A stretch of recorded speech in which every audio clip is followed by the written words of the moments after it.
वेशभूषा रहती है। लेकिन आप बताइए कि तिवारी जी ने यहाँ इतना ये सब किया है,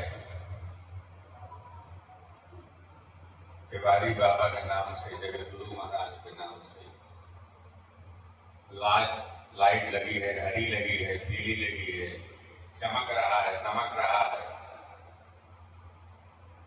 ये सब ठीक है, आश्रम जगमगा रहा है। लेकिन कल बता रहे थे कि मेन लाइन से गड़बड़ हो गई।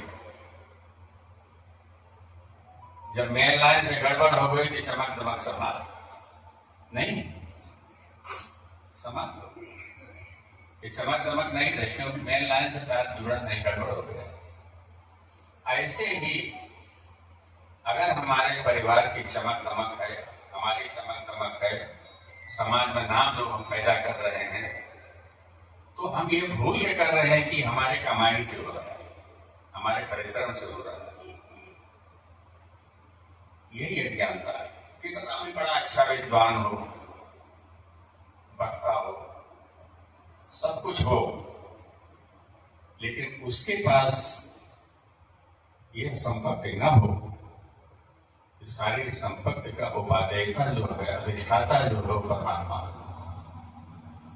परमात्मा की कृपा से ही हम विद्वान हैं, परमात्मा की कृपा से हम उद्यमी हैं, परमात्मा की कृपा से हम करियर हैं। अगर एक सूत्र हमारे साथ लगा रहा है, हमारा काम होगा, हाँ हाँ हो जाएगा। जगत गुरु महाराज नाराज होंगे, जो शिष्य हैं, जो कुछ हैं, बहुत हमने देखा है, इन्हीं को नहीं देखा, बहुत कुछ देखा है। अंत में कहते हैं कि तुम देख लो, वो जो हमने कर दिया, तुम्हारे बस की बात ही नहीं। अब इसमें भी अहंकार रहता है। अरे आपने नहीं करा दिया, आपने कर भी नहीं दिया, वो करेंगे ना करेंगे ये तो परमात्मा जानता है। जैसे कराएगा वैसे करेंगे। आप भी नहीं जानते थे कि हमको यहाँ आकर के, और ऐसी जगह है कि जहाँ जगह पे मुर्दा घाट हो, वहां परमात्मा के निवास करे। इसको कौन जानता है? इसको भी नहीं जानते। तो प्रभु जब कराते हैं वो कार्य हो जाता है। हम आश्रय लेकर के अगर काम करेंगे, हमारा काम हो जाएगा। एक अंश हम जरूर लगाए रहे कि जो कमाते हैं, जो करते हैं दिन भर, जो मिलता है वो किसके पास जाएगा? हमारे परिवार के पास जाएगा। लेकिन इसमें भी गृहस्थों के लिए, आश्रमों के लिए, सबके लिए लिखा। कोई ऐसा नहीं है कि हम उपदेश करें तो हमारे लिए नहीं, हमारे लिए भी लिखा। जो भी परमात्मा हमको देता है, उसी दिन से हम उसे निकाल करके 8वां अंश, 10वां अंश परमात्मा को निकाल के रखते हैं। और जो नहीं रखता है तो परमात्मा उससे निकालता है। आप निकालते हैं तो धर्म कर्म के लिए निकालते हैं, परमात्मा निकालता है तो कहीं अग्निकांड कर देगा, तो कहीं बीमारी कर देगा, कहीं एक्सीडेंट करवा देगा, कहीं कुछ न कुछ करा देगा, वो पैसा उसमें चला जाएगा। लेकिन अगर गाड़ी का माही का पैसा हमें परमात्मा ने दिया है, तो उस पैसे को परमात्मा के पक्ष में, धर्म के पक्ष में हमारा लगाना कर्तव्य। अगर हम ऐसा करते रहेंगे, दान करते रहेंगे, पुण्य करते रहेंगे, तो निश्चित रूप से हम उसका विकास करेंगे। अब जगत गुरु महाराज कहीं ऊपर से तो नहीं लाएंगे।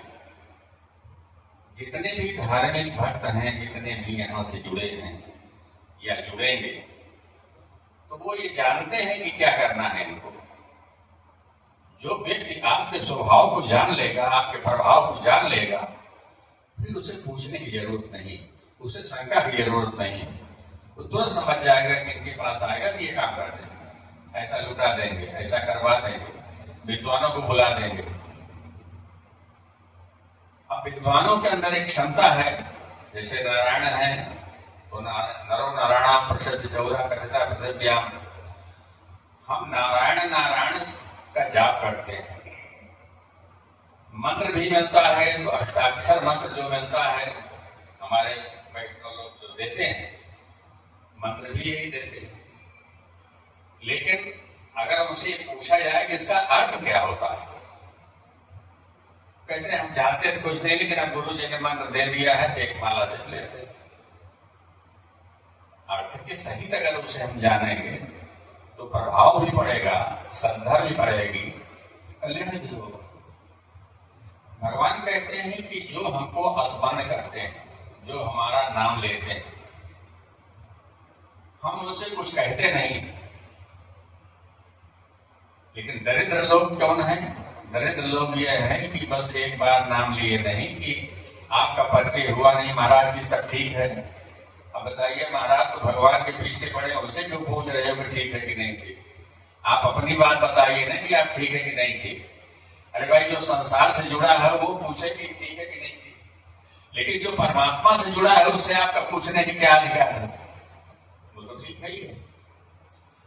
ऐसे ही परमात्मा कहता है कि जो हमारा स्मरण करता है, जो हमारा नाम लेते हैं, जो हमारे सानिध्य में है, 1 घंटा 2 घंटा नहीं, 1 मिनट 2 मिनट नहीं, 4 मिनट 5 मिनट नहीं,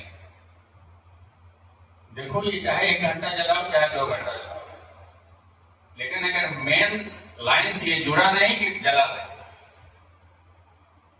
और मेन लाइन से भगवान से आप जुड़े नहीं कि भला हुआ नहीं। जो भी हो रहा है श्रीमद् भागवत में है, तो लोग विद्वान हमारे प्राचार्य जी हैं, डॉक्टर धर्मेंद्र शास्त्री जी, हमारे महाविद्यालय के प्राचार्य हैं। तो श्रीमद् भागवत के द्वितीय स्कंद के 5वें अध्याय के 15वां 16वां श्लोक होता यह है कि श्रीमद् भागवत की कथा जो होती है वो सरपट में होती है, 7 दिन में ये कहना होगा। एक बार स्वामी कृपात्री जी महाराज बैठे रहे थे, एक पंडित रमाशंकर जी आचार्य जी आए और पंडित देव स्वरूप जी से बड़े विद्वान वाइस चांसलर भी 4-6 महीने बीच में रह चुके थे। उन्होंने कहा कि पंडित स्वामी जी ये पंडित रमाशंकर जी हैं और भागवत के विद्वान। स्वामी जी ने कह दिया कि ये तो बड़े अद्वितीय विद्वान। रमाशंकर जी को उन्होंने कहा कि ये बड़े अद्वितीय विद्वान। अब सारे विद्वान की तरह थे, स्वामी जी को देखने लगे। विद्वान तो हो सकता है, लेकिन स्वामी जी कहें का अद्वितीय विद्वान है, तो देव स्वरूप से नहीं रहा गया। देव स्वरूप ने कहा कि महाराज अद्वितीय विद्वान कहा क्यों? कहा भाई जो द्वितीय स्कंद को न छुए वो अद्वितीय है।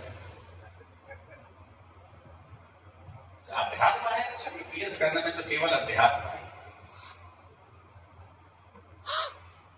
तो नारायण परा वेदा देवा नारायण गजा, नारायण पर लोगो योगो नारायण परम तपा, और नारायण परम ज्ञानम नारायण परम गति। ये 2 ही श्लोक है। देवता जो है भगवान के ही पारायण, उन्हीं से उनका उद्भव हुआ है, और वेद भी भगवान के श्वास से ही हुआ है। तो नारायण परा वेदा देवा नारायण गजा, जो यज्ञ हो रही है ये ही भगवान के ही स्वरूप है, और जो ज्ञान है वो भी परमात्मा के ही। ज्ञान देव जो कैवल्य अमृत ज्ञान मुक्ति भगवान का ही दिया हुआ है। तो ऐसे परमात्मा के लिए ही हम नारायण शब्द का बोध करते हैं। वो नारायण स्वस्वरूप हैं, सब में समाहित हैं। उन्हीं के द्वारा यज्ञ है, उन्हीं के द्वारा साधना है, उन्हीं के द्वारा वेद है, उन्हीं के द्वारा पुराण है, सब कुछ है। सब कुछ जानते हुए भी हम उनसे अनभिज्ञ रहना चाहते हैं। बिरला और टाटा के बारे में हमको पूरा पता है कि इससे बड़ा धनी और क्या हो सकता है, लेकिन दरवाजे के जाने के बाद एक बार शंका हो कि पता नहीं काम होगा कि नहीं होगा। तो भाई इसका तो ये आप जानते होंगे कि आपकी आत्मा क्या कह रही है। आपने अगर उनको भली प्रकार से जान लिया है, उन्होंने आपको जाना है, तो काम तो होगा, कोई दिक्कत नहीं। ऐसे ही नारायण, ऐसे ही भगवान को हम जानने की इच्छा कम कर रहे हैं। संसार को जानने की इच्छा विशेष करती है। हमारा तार परिवार से जुड़ा हुआ है, लेकिन परमात्मा से नहीं जुड़ता।